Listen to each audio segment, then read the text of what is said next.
সম্মানিত সুধী, এই পর্যায়ে মাগুরা জেলার মানবগঞ্জ জেলার আপনারা জানেন আবার চালু করা হয় সাথে সাথে অন্যান্য সমস্ত কমিটিকে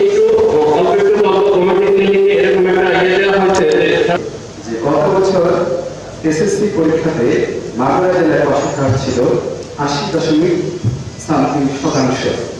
এবার সেটি হয়েছে 91.something%। একদম সুস্পষ্ট পার্থক্য।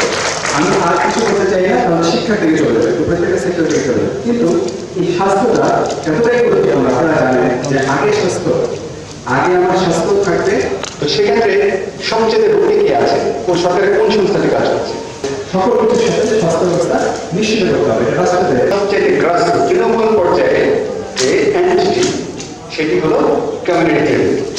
আমাদের তত্ত্বাবধায়ক মহোদয় মনে করেছেন যে পুরস্কারগুলো, স্বাস্থ্য পুরস্কার, আমাদের এনডিটি পুরস্কার, স্বাস্থ্যখাতে যে পুরস্কারগুলো আন্তর্জাতিকভাবে আমাদের স্বীকৃতি দিয়ে দিয়েছে।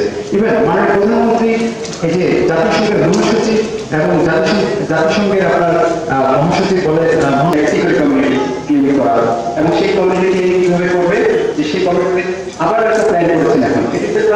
আমরা বাস্তব উদাহরণ দেখেন, আমরা মাগুরা জেলায় আমাদের জেলা কমিউনিটি ক্লিনিক পর্যায়ে যে স্বাস্থ্য সেবা যে বিব্রত না হয়, সেজন্য সংবিধান করা যায়, তার একটা দৃষ্টান্ত হয়ে থাকবে এই পর্যায়ে।